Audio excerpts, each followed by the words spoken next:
처벌을 최대한 경감하기 위해서 안전보건 확보 의무가 가장 중요하다고 할 수 있겠습니다. 중대재해가 발생한 사업 행위를 하더라도 안전보건 확보를 충실하게 이행한 실질적 경영자의 경우에는 처벌을 면해주는 규정이 있습니다. 저희가 추천드린 방법은 중첩법에 대한 전문성이 있는 변호사랑 상담을 하고 자문까지 받아서 근로 자료를 남겨주시는 것을 추천드립니다.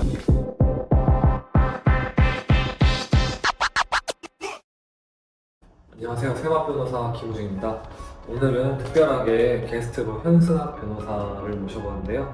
이번 영상을 통해 중대재해 처벌이 무엇이고 어떻게 대응해야 되는지 간단히 설명하는 영상을 만들어 보았습니다. 네, 안녕하세요. 저는 법무법인성 중대재해팀의 현승학 변호사라고 합니다.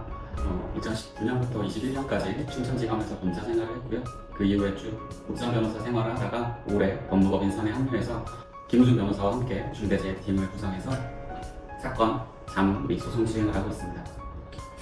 간단하게 현승학 변호사의 경력을 요약하면 결국에 형사사건에 대해서, 형사소송에 대해서 판사 빼고 다 해봤다라고 할 수 있어요. 형사소송을 결국에는 판사가 이제 가운데에서 판결을 하고 검사가 기소를 해서 그 해당 피고인을 공격을 하고 피고인의 변호사가 검사의 공격을 방어하는 구조인데 검사도 해봤고 피고인의 변호인도 해봤다는 것은 결국에는 형사소송에서 공격 방어를 모두 다 해봤다. 그래서 형사소송에 대해서는 충분한 전문성이 있다고 볼 수 있죠. 저 같은 경우는 건설 소송을 주로 해왔고 건설 전문 변호사로 활동하기 때문에 처벌법이 저희 둘이 할 수 시너지를 낼 수 있는 되게 좋은 분야라고 생각되어서 중대재해 처벌법 팀을 결성해서 활동 중입니다. 일단 중대재해 처벌법에 대해서 간단히 설명을 드릴 때 일단 법의 명칭부터 시작을 해야 될 것 같아요. 중대재해 처벌법이 다른 법과 다르게 이 법의 명칭에 처벌이 들어가는 되게 특이한 법입니다. 웬만한 법들이 다 처벌 규정이 있지만 법의 명칭에 처벌이 들어가는 경우는 되게 드문 경우입니다. 먼저 이 중대재해 처벌법이 왜 생겼는지, 어떠한 배경으로 생겨났는지에 대해서 먼저 현승학 변호사님이 설명해 주시겠습니다. 네, 중대재해 처벌법을 설명하려면 2018년에 발생한 김용규 씨 사건에 대해서 먼저 간단하게 말씀을 드려야 될 것 같습니다. 원청 서부발전이 하청 한국발전기술의 발전소의 상하탄 설비, 운전, 점검, 정비 작업을 위탁하였는데 2018년 12월 하청 소속 비정규직 노동자인 김용규 씨가 컨베이어 벨트에 끼임 사고로 사망한 사건입니다. 검찰은 원청과 하청 소속 근로자 사이에 실질적 고용관계가 존재한다고 보아 원청 대표이사를 산업안전보건법 위반 및 업무상 과실치사죄로 기소하였습니다. 하지만 법원은 원청 대표이사가 작업장 위험성에 대한 구체적 인식이 없어 고의가 없고 원청 대표이사와 피해자 사이에 실질적 고용관계가 있다고 보기 어려워 산업법상의 사업주에 해당하지 아니한다고 판단하여 원청 대표이사 및 안전보건 총괄 책임자에 대하여 무죄를 선고하였고 대법원에서 무죄가 확정된 사건입니다. 결국 계속해서 산업재해가 반복되어도 실질적 경영 책임자에게 책임을 귀속시키지 못하는 산업법의 한계가 드러나 기업과 대표자에게 책임을 강화해야 된다는 사회적 요구가 강해졌습니다.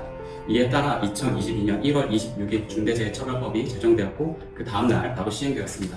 한마디로 산업안전보건법 기존의 법상으로는 이렇게 중대한 사고로 노동자 한 분이 아무런 과실 없이 사망을 당했는데도 처벌받는 사람이 한 명도 없었다. 이 문제에 대해서 강력한 문제의식을 느끼고 한마디로 좀 빠르게 제정된 감이 있죠. 그렇다면 이 중첩법은 기존의 산업법이랑 무엇이 다른지 이것도 한번 자세히 설명해 주시죠.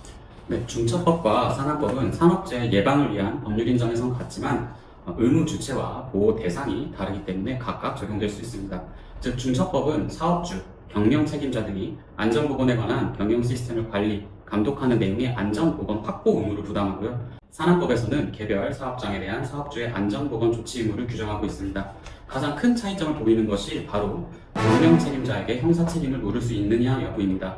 산업법에서는 특히 원청의 대표이사와 같은 실질적인 경영 책임자에게는 그 책임을 물을 수가 없었습니다. 하지만 중첩법에서는 경영 책임자도 형사 책임의 주체로 규정하였습니다. 중첩법에서는 경영 책임자에 대하여 사업을 대표하고 사업을 총괄하는 권한과 책임이 있는 사람 또는 이에 준하여 안전보건에 관한 업무를 담당하는 사람이라고 규정하여 형식이나 직책에 구애받지 아니하고 실질적으로 사업에 대한 책임이 있는 사람을 처벌 대상으로 삼고 있습니다. 이제 이렇게 얘기를 들어보면 기본적으로 크게 두 가지의 차이점이 있다고 볼 수 있습니다. 중첩법은 안전보건의 확보 의무를 규정하고 산업법은 안전보건 조치 의무를 규정하고 있거든요.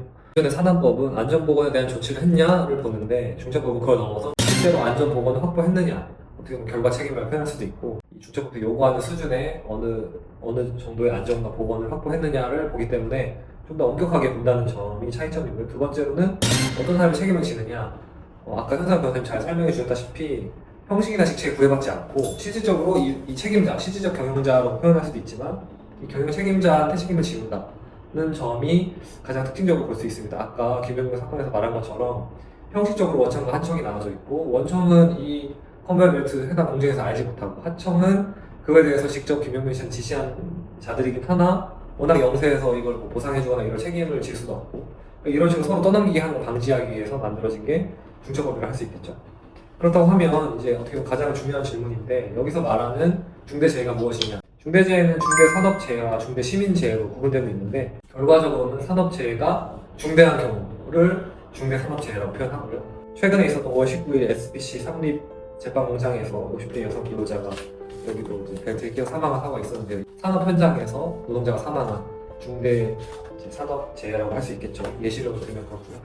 반면 중대시민재해는 좀 생소하실 수 있습니다. 중대시민재해는 특정 원료 또는 제조물, 공중이용시설 또는 공중교통수단의 설계, 제조, 설치, 관리사의 결함을 원인으로 사망자 1명 이상 발생 또는 동일한 사고로 2개월 이상 치료가 필요한 부상자가 10명 이상 발생, 기타 등등인데요. 말 그대로 이거는 해당 제조물이나 시설물 때문에 이걸 이용하던 일반 시민이 사망하거나 중대한 부상을 입은 부상자가 일정 수준 이상 발생한 그런 중대한 사고를 말합니다.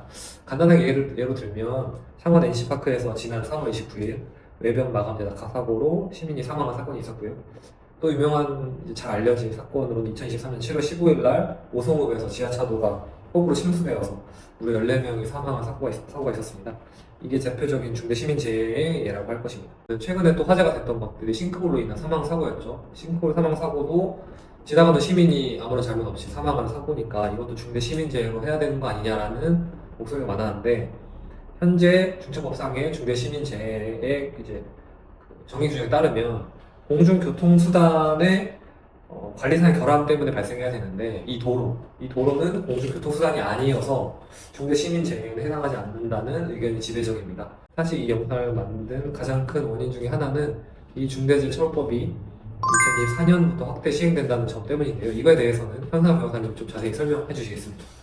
중대재해처벌법은 2022년 최초 시행됐을 때는 상시근로자 50인 이상의 사업장에 대해서만 적용이 됐었습니다. 하지만 2024년 1월 27일부터 확대 시행되어 상시근로자 5인 이상의 사업장의 사업주에게도 적용됩니다. 현재 건설 현장, 제조업 공장, 물류센터, 프랜차이즈 등 대부분의 사업장의 사업주 또는 경영 책임자에게도 중대재해처벌법이 적용이 됩니다. 그렇다면 상시근로자 5인 이상이 도대체 어떤 기준으로 5인 이상을 판단하는지가 중요할 텐데요. 상시근로자는 근로기준법상의 근로자를 말합니다. 결근, 휴직 등 고용 상태가 유지되고 있는 근로자, 기간제 근로자, 일용 근로자, 파견 근로자, 아르바이트 역시 상시근로자 산정에 포함됩니다. 다만 하청, 협력업체 등 도급, 용역, 위탁 등을 행한 제3자의 근로자는 상시근로자 산정 시에 포함되지 않습니다. 이거에 대해서 한 가지 더 말씀을 드리면은 일반적으로 우리가 봤던 뭐 김용희 씨 사건이나 그리고 지하철 스크린도어 끼임으로 사망하신 분이나 이런 것처럼 기본적으로 육체 노동자 그리고 좀 위험한 애초에 업종에서만 중대재해처벌법이 적용되는 거 아닌가 하는 생각을 하실 수도 있겠지만 상시근로자 5인 이상의 예를 들어 카페 같은 실내에서 안전하게 근무하는 서비스 직종 같은 경우에도 중대재해처벌법이 적용될 가능성이 있습니다. 사업주 분들이라고 하면 어떻게 예방 조치를 해서 중대재해처벌법의 기본적인 사고의 방지 그리고 사고가 발생한 경우에도 이 처벌을 막을 수 있을지를 고민하셔야 됩니다. 그렇다고 하면 이 중대재해가 발생하는 경우에 형사처벌이 어떻게 되는지 또 현상 변호사님이 설명해 주시겠습니다. 지금 현재도 많은 사건들이 검찰에 송치되어서 수사 계속 중인데요. 대부분의 사건은 무혐의로 끝나는 경우들이 많습니다. 다만 기소가 된 사건들은 대부분 법원에서 유죄 선고가 나오고 있는 추세입니다. 법원에서 나온 판례들 몇 가지만 소개해드리면 철근 절단 작업 중 근로자가 감전되어 사망한 사건에서 법원은 경영 책임자가 중처법상의 안전보건 확보 의무를 다하지 않았고 그로 인해 누전 차단기를 설치하지 않아 감전 사고가 발생했다고 판단해서 대표이사에게 징역 1년에 집행유예 2년을 선고하고 해당 법인에게 벌금 8천만 원을 선고한 바 있습니다. 또한 근로자가 안전모를 착용하지 않은 채 사다리 작업 중 추락하여 사망한 사건과 관련하여 경영 책임자가 사업장에 대한 산업안전보건법상의 위험성 평가를 실시하게 하거나 그 결과를 보고받는 등 사업장 특성에 따른 유해, 위험 요인을 확인하여 개선하는 업무 절차를 마련하지 않았다는 점을 인정하여 경영 책임자에게 징역 8월에 집행유예 2년을 선고하고 해당 법인에 벌금 5천만 원을 선고한 바 있습니다.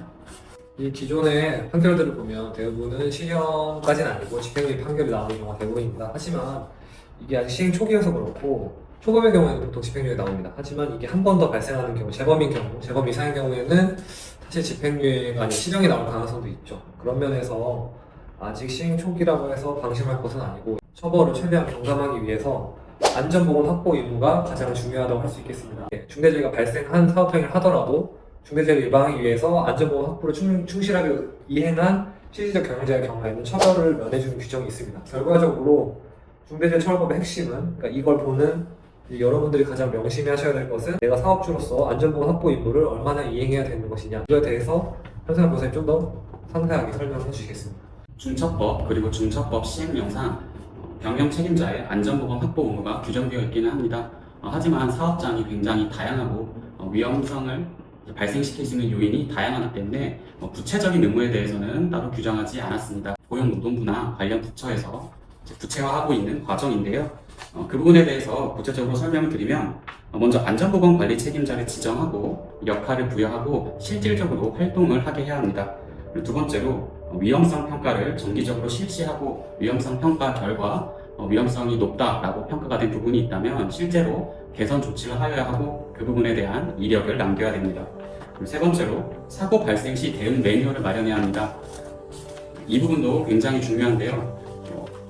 대부분의 이제 사업주들이 사고 발생 시에 매뉴얼을 만들어 놓기는 하되 그냥 캐비든 안에 박아놓고 그 부분에 대해서 직원에게 교육하지 않는다거나 점검을 하지 않는다거나 이런 경우가 많은데 법은 그런 부분들을 방지하기 위해서 매뉴얼에 따라 실제 그런 조치가 이루어지는지를 만기 1회 이상 점검해야 한다는 것을 시행령에 규정하고 있습니다. 그리고 전 직원 안전교육 및 교육 기록을 보존해야 하고요. 그리고 마지막으로 외주 하청업체에도 동일한 기준이 적용되기 때문에 하청업체에 대하여도 안전보건 확보 의무를 다하고 외주 하청업체 근로자에 대해서도 교육을 진행하고 위험성 평가를 하는 등의 조치가 필요할 것입니다.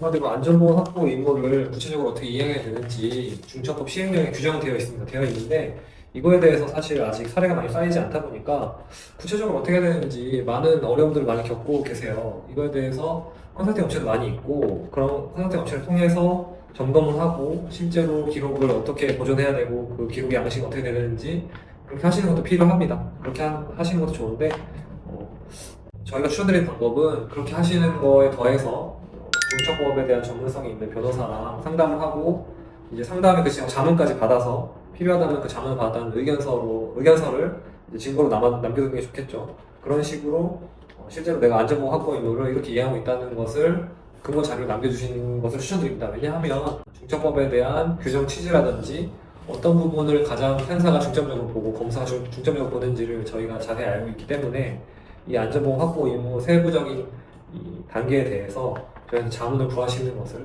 권해드립니다. 이번 편에서는 이런 식으로 간단히 중처법에 대해서 알려드리는 것으로 마치고요. 그럼 다음 편에서는 실제로 중대재해가 발생하는 경우에 어떻게 수사를 받아야 하고 세부적으로 어떻게 대응해야 하는지 변호사의 도움을 어떻게 얻어야 되는지에 대해서 설명드리도록 하겠습니다. 그러면 지금까지 생활변호사 김호중 현승환이었습니다. 감사합니다. 구독, 좋아요, 댓글